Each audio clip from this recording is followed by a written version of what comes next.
Doctor Babu Jagjivan Ram ರವರ 119ನೇ ಜಯಂತ್ಯೋತ್ಸವ. ಸ್ವಾತಂತ್ರ್ಯ ಹೋರಾಟಗಾರ, ಧೀಮಂತ ನಾಯಕ, ಭಾರತದ ಮಾಜಿ ಉಪ ಪ್ರಧಾನಿ ಹಾಗೂ ಹಸಿರು ಕ್ರಾಂತಿಯ ಹರಿಕಾರ ಬಾಬೂಜಿ ಎಂದೇ ಖ್ಯಾತರಾದ ಡಾಕ್ಟರ್ ಬಾಬು ಜಗಜೀವನ್ ರಾಮ್ ರವರ ಜನ್ಮದಿನದಂದು ಮಾಲೂರು ತಾಲೂಕು ಆಡಳಿತ ಹಾಗೂ ರಾಷ್ಟ್ರೀಯ ಹಬ್ಬಗಳ ಆಚರಣಾ ಸಮಿತಿ ಅಧ್ಯಕ್ಷರಾದ ತಹಶೀಲ್ದಾರ್ ಎಂವಿ ರೂಪಾ ಮತ್ತು ತಾಲೂಕು ಸಮಾಜ ಕಲ್ಯಾಣ ಇಲಾಖೆ ವತಿಯಿಂದ ತಾಲೂಕು ಕಚೇರಿಯಲ್ಲಿ ಸರಳವಾಗಿ ಗೌರವಪೂರ್ವಕವಾಗಿ ಆಚರಣೆಯನ್ನ ಮಾಡಲಾಯಿತು. ಈ ಆಚರಣೆಯಲ್ಲಿ ದಲಿತ ಸಂಘರ್ಷ ಸಮಿತಿ ಮಾಲೂರು ತಾಲೂಕು ಸಂಚಾಲಕರಾದ ಎಸ್ಎಂ ವೆಂಕಟೇಶ್ ಅವರು ಭಾಗವಹಿಸಿ ಕಾರ್ಯಕ್ರಮವನ್ನು ಉದ್ದೇಶಿಸಿ ಮಾತನಾಡಿ, ಸಾಮಾಜಿಕ ನ್ಯಾಯದ ಪರವಾಗಿ ಧ್ವನಿ ಎತ್ತಿದ ಬಾಬೂಜಿ ದೇಶದ ಶೋಷಿತ ವರ್ಗಗಳ ಏಳಿಗೆಗಾಗಿ ತಮ್ಮ ಜೀವನವನ್ನೇ ಮುಡುಪಾಗಿಟ್ಟವರು. ರಕ್ಷಣಾ ಸಚಿವರಾಗಿ ಹಾಗೂ ಕೃಷಿ ಸಚಿವರಾಗಿ ಅವರು ದೇಶಕ್ಕೆ ನೀಡಿದ ಕೊಡುಗೆ ಅನನ್ಯ. ಅವರ ದೃಢ ನಾಯಕತ್ವ ಮತ್ತು ಅಚಲವಾದ ಸಾಮಾಜಿಕ ಕಳಕಳಿ ಇಂದಿನ ಯುವ ಪೀಳಿಗೆಗೆ ಸದಾ ಸ್ಫೂರ್ತಿ. ಹಾಗೆಯೇ ಸಮಾನತೆ ಮತ್ತು ಸಮೃದ್ಧ ಭಾರತದ ಕನಸು ಕಂಡ ಬಾಬೂಜಿಯವರ ತತ್ವಗಳು ನಮಗೆ ದಾರಿದೀಪ.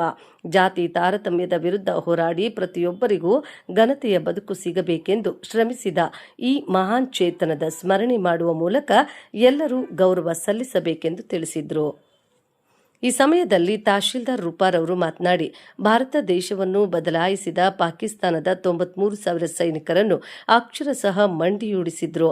ಇತಿಹಾಸದ ಪುಟಗಳಿಂದ ವ್ಯವಸ್ಥಿತವಾಗಿ ಮರೆಮಾಚಲ್ಪಟ್ಟ ಒಬ್ಬ ದಲಿತ ಮಹಾನ್ ನಾಯಕ ಡಾಕ್ಟರ್ ಬಾಬು ಜಗಜೀವನ್ ರಾಮ್ ರವರು 50 ವರ್ಷಗಳ ಕಾಲ ನಿರಂತರವಾಗಿ ಜನರಿಂದ ಆಯ್ಕೆಯಾದ ಜಗತ್ತಿನ ಏಕೈಕ ರಾಜಕಾರಣಿ, 1971ರ ಇಂಡೋ-ವಾಕ್ ಯುದ್ಧದ ನಿಜ ನಾಯಕ, ಹಸಿರು ಕ್ರಾಂತಿಯ ರೂವಾರಿ, ಕಾರ್ಮಿಕ ರಕ್ಷಕ ಮತ್ತು ಸಾಮಾಜಿಕ ನ್ಯಾಯದ ತತ್ವ ಪ್ರಮುಖ ಮತ್ತು ಬಾಬೂಜಿರವರ ಇಂಥ ಮಹಾನ್ ಚೇತನರ ಸ್ಮರಣೆ ಮಾಡುವ ಮೂಲಕ ಗೌರವ ಸಲ್ಲಿಸೋಣ ಎಂದು ತಿಳಿಸಿದರು.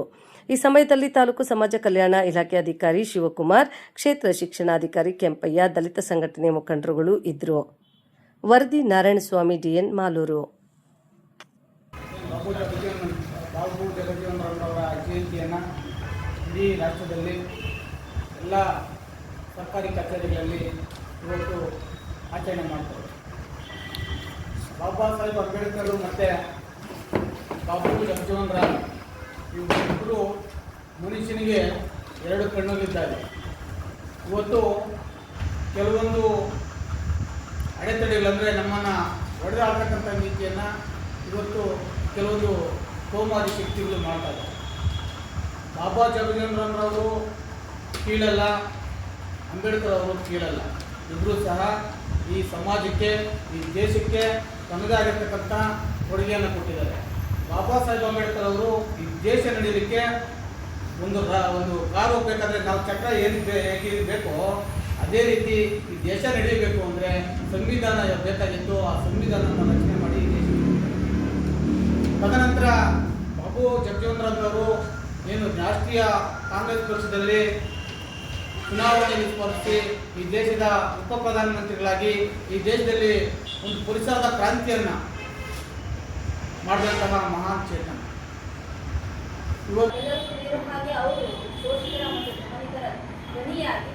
ಸ್ವತಂತ್ರ ಪೂರ್ವದಲ್ಲೇ ಹೋರಾಟವನ್ನು ಪ್ರಾರಂಭ ಮಾಡಿದರು. 1935 ಇಸ್ವಿನಲ್ಲೇ ಏನು ಆದಿಯ ನೀರಿನ ಸ್ಥಾಪನೆ ಮಾಡಿ ದಲಿತರ ಮತ್ತು ಶೋಷಿತರ ಪರವಾಗಿ ಒಂದು ಸಂಘಟನೆಯನ್ನು ಮಾಡಿ ಆರಂಭ ಮಾಡಿದ ಹೋರಾಟವನ್ನು ಪ್ರಾರಂಭ ಮಾಡಿದರು. ತದನಂತರವಾಗಿ ರಾಜಕೀಯವಾಗಿ ಏನೂ ಇಲ್ಲದೆ ತನ್ನ ವೈಯಕ್ತಿಕ ಛಾಪನ ಆಚರಣೆ ಮಾಡಿಕೊಂಡು ಏನು ಸಾಮಾನ್ಯವಾಗಿ ಮೊದಲನೆಯದಾಗಿ ಏನಿದೆ ಕಾರ್ಮಿಕ ಸಚಿವರಾಗಿ, ಕೃಷಿ ಸಚಿವರಾಗಿ, ಮತ್ತು ಉಪ ಪ್ರಧಾನಿಯಾಗಿ, ರಕ್ಷಣಾ ಸಚಿವರಾಗಿ, ಹೀಗೆ ಒಂದು ಪ್ರತಿಭೆಯಾಗಿ ಯಾವುದೇ ಕ್ಷೇತ್ರವನ್ನು ಕೊಟ್ಟರೂ ಸಹ